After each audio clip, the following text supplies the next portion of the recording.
নমস্কার। চ্যানেল রূপা মুখার্জিতে আপনাদের সকলকে স্বাগত জানাই।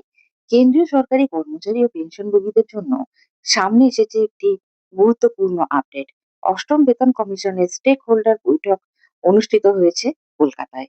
এই বৈঠকে বিভিন্ন কর্মচারী সংগঠন কমিশনের সামনে একাধিক গুরুত্বপূর্ণ দাবি তুলে ধরেছে। যদিও এগুলি এখনো শুধুমাত্র দাবি পর্যায়েই রয়েছে, কেননা সরকার বা বেতন কমিশন এখনো এগুলোকে অনুমোদন করেনি। সবচেয়ে বড় দাবি হলো কর্মজীবনে প্রতি ৬ বছর অন্তর মোট ৫টি নিশ্চিত আর্থিক উন্নতি অর্থাৎ ফিন্যান্সিয়াল আপগ্রেডেশন।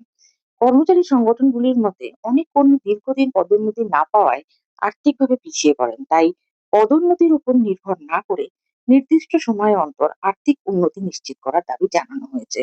দ্বিতীয় গুরুত্বপূর্ণ দাবি হলো উম বার্ষিক ইনক্রিমেন্ট দিক থেকে বাড়িয়ে ৬ করা হয়েছে।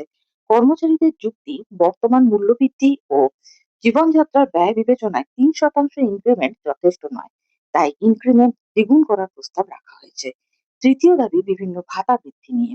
কর্মচারী সংগঠনগুলি চাইল্ড্রেন্স অর্থাৎ children's education allowance CEA, house rent allowance HRA এবং রিস্ক অ্যালাউন্স প্রায় ৩ গুণ বাড়ানোর দাবি করেছে। পাশাপাশি এই ভাতাগুলিকে ডিএর সঙ্গে যুক্ত করার প্রস্তাবও দিয়েছে, যাতে মূল্যবৃদ্ধির সঙ্গে সঙ্গে এগুলিও সক্রিয়ভাবে বৃদ্ধি পায়।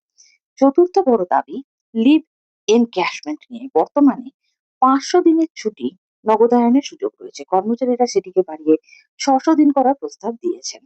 পঞ্চম দাবির মধ্যে রয়েছে নতুন ধরনের ছুটি চালু করা। এর মধ্যে রয়েছে menstrual leave, parental care leave এবং প্যাটার্নিটি লিভ। কর্মচারী সংগঠনগুলির মধ্যে আধুনিক কর্মপরিবেশী ছুটিগুলি অত্যন্ত প্রয়োজনীয়। বৈঠকে আরো একটি বিষয় গুরুত্ব পেয়েছে। কর্মচারী সংগঠনগুলির অভিযোগ, এখনো পর্যন্ত পর্যাপ্ত সংখ্যক পরামর্শ বৈঠক হয়নি। তাই দেশের বিভিন্ন প্রান্তে আরো বেশি সংখ্যায় বৈঠক করার দাবি জানানো হয়েছে, যাতে সব সংগঠনের মতামত কমিশনের কাছে পৌঁছায়। কলকাতার এই বৈঠক ৮ম বেতন কমিশনের দেশব্যাপী পরামর্শ প্রক্রিয়ার অংশ। কমিশন বিভিন্ন রাজ্যে কর্মচারী সংগঠন, পেনশনভোগী সংগঠন এবং সরকারি প্রতিষ্ঠানের সঙ্গে আলোচনা করে তাদের মতামত সংগ্রহ করছে।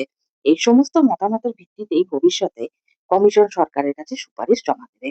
সবশেষে মনে রাখা জরুরি, এই মুহূর্তে এগুলি কর্মচারী সংগঠনগুলির দাবি মাত্র। সরকার এখনো কোনো দাবি অনুমোদন করেনি এবং ৮ম বেতন কমিশনের চূড়ান্ত সুপারিশও প্রকাশিত হয়নি।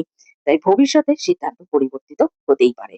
আমাদের নজর থাকবে আগামী দিনেও এই ধরনের সকল খবরে।